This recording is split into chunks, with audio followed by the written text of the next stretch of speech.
ಯಾಕೆ ಎಲ್ರೂ ಸುಮ್ಮನಾಗ್ಬಿಟ್ರಲ್ಲ? ಅಲ್ಲ, ನಮ್ಮೂರಿನ ಹೆಣ್ಮಗ್ಳಿಗೆ ಹೀಗಾಗಿದೆ, ಅವಳಿಗೆ ನಾವೆಲ್ಲರೂ ಸೇರಿ ನ್ಯಾಯ ಕೊಡ್ಸೋದು ಬೇಡವಾ?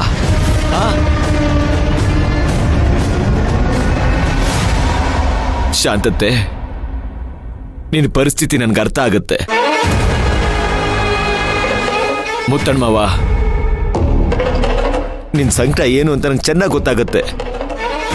ಹೇಳ್ಮೈನಾ,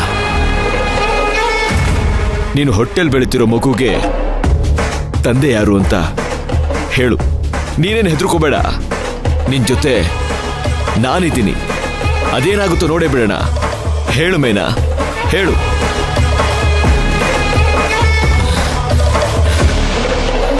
ಬಾರಪ್ಪ.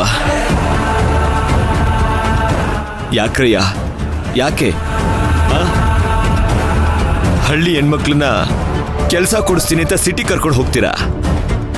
ಒಂದ್ ತಗೊಂಡ್ರೆ ಒಂದ್ ಫ್ರೀ ಅನ್ನೋ ಹಾಗೆ ಕೆಲ್ಸದ ಜೊತೆ ಹೊಟ್ಟೆಲ್ ಮಗುನೂ ಇಟ್ಬಿಡ್ತಿರಲ್ಲಯ್ಯ.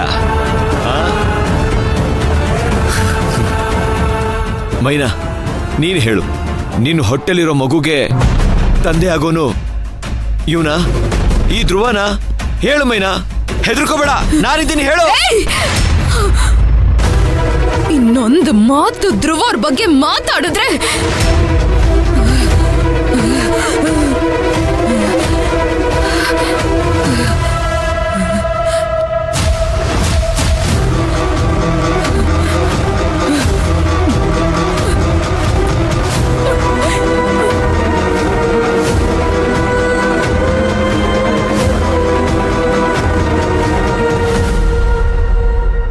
ನನ್ಗೇನು ಅರ್ಥ ಆಗ್ತಾ ಇಲ್ಲ ಅತ್ತೆ.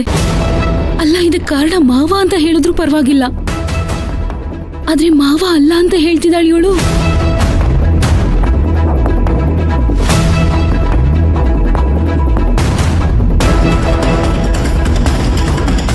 ನೀವಲ್ಲ ಧ್ರುವ ಅವರೇ, ಯಾರು ಏನು ಗೊತ್ತೇ ಆಗ್ತಾ ಇಲ್ವಲ್ಲ. ಮುತ್ತಣ್ಮವ,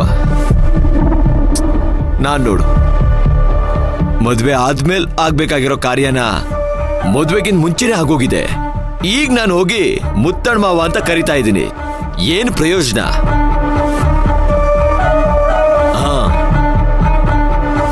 ಮುತ್ತಣ್ಣ ಅವ್ರೆ, ನಿಮ್ ದೊಡ್ಡ ಮಗಳು ರಾಧಾ ಮದ್ವೆಗಿನ್ನ ಮುಂಚೆನೆ ಮೈನನ್ನ ಮದ್ವೆ ಆಗ್ತೀನಿ ಅಂತ ಹೇಳಿ ಬಂದಿದ್ನಲ್ಲ ಅವನು, ಆ ಪುಷ್ಪಕ್.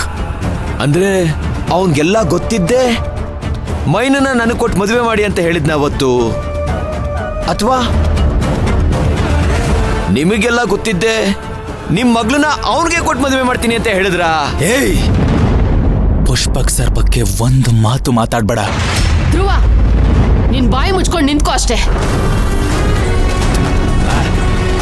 ಮುತ್ತಣ್ಣ ಅವರೇ, ನಿಮ್ಮ ಉದ್ದೇಶ ಏನು ಒಳ್ಳೇದೇ ಆಗಿತ್ತು. ಚಿಕ್ಕ ಮಗಳ ಮದುವೆನ ಮಾಡ್ಬಿಟ್ರೆ ಪಾಪ ದೊಡ್ಡ ಮಗಳು ಮನೇಲೆ ಬಿದ್ದಿರ್ತಾಳೆ ಅಂತ ಅನ್ಕೊಂಡು ಹೀಗ್ ನೀವು ಯೋಚನೆ ಮಾಡಿದ್ರಿ. ಆದ್ರೆ ಏನ್ ಮಾಡೋದು, ಮದುವೆ ಆದ್ಮೇಲೆ ಆಗ್ಬೇಕಾಗಿರೋ ಕಾರ್ಯ ಮದುವೆಕಿನ್ನ ಮುಂಚೆನೆ ಆಗೋಗಿದೆ. ಪಾಪ ಇದನ್ಯಾವುದು ನೀವು ಯೋಚನೆ ಮಾಡಿರ್ಲಿಲ್ಲ ಅಂತ ಅನ್ಸುತ್ತೆ. ಏನ್ ಮಾಡೋದು? ಕೃಷ್ಣ, ನಮ್ಮಪ್ಪಯ್ಯ ಯಾವ ತಪ್ಪು ಮಾಡಿಲ್ಲ ಹೇಳ್ತಿದ್ದೀನಿ. ಅಯ್ಯೋ, ನಾನ್ ನಿಮ್ಮಪ್ಪಯ್ಯನ ಬಗ್ಗೆ ಮಾತಾಡ್ತಿಲ್ಲ ಕಣಮ್ಮ, ನಿನಗಾಗಿರೋ ಅನ್ಯಾಯದ ಬಗ್ಗೆ ಮಾತಾಡ್ತಾ ಇದ್ದೀನಿ. ಅವ್ರಿಗಾಗ್ತಿರೋ ಅವಮಾನದ ಬಗ್ಗೆ ಮಾತಾಡ್ತಾ ಇದ್ದೀನಿ. ನಾನು ನಿನ್ನ ಭವಿಷ್ಯದ ಬಗ್ಗೆ ಮಾತಾಡ್ತಿದ್ದೀನಿ, ಅರ್ಥ ಮಾಡ್ಕೋ. ಅಯ್ಯೋ, ನನಗೆ ಗೊತ್ತಿಲ್ಲ ಗೊತ್ತಿಲ್ಲ ಗೊತ್ತಿಲ್ಲ, ನನಗೆ ಗೊತ್ತಿಲ್ಲ. ಅವತ್ತು ನಮ್ ಕಂಪನಿ ಫಂಕ್ಷನ್ ಅಲ್ಲಿ ಯಾರೋ ನನ್ಗೆ ಮತ್ತು ಬರೋದನ್ನ ಕೊಟ್ಬಿಟ್ಟವ್ರೆ. ಅದಾದ್ಮೇಲೆ ನನ್ಗೆ ಏನಾಯ್ತೋ ಗೊತ್ತಿಲ್ಲ. ಆಮ್ಯಾಗ ಗೊತ್ತಾಯ್ತು ನನ್ ಗರ್ಭಿಣಿ ಆಗಿದ್ದೀನಿ ಅಂತ ಅಪ್ಪಯ್ಯ. ಅಲ್ಲಿವರೆಗೂ ನನ್ಗೇನು ಗೊತ್ತಿರ್ಲಿಲ್ಲ.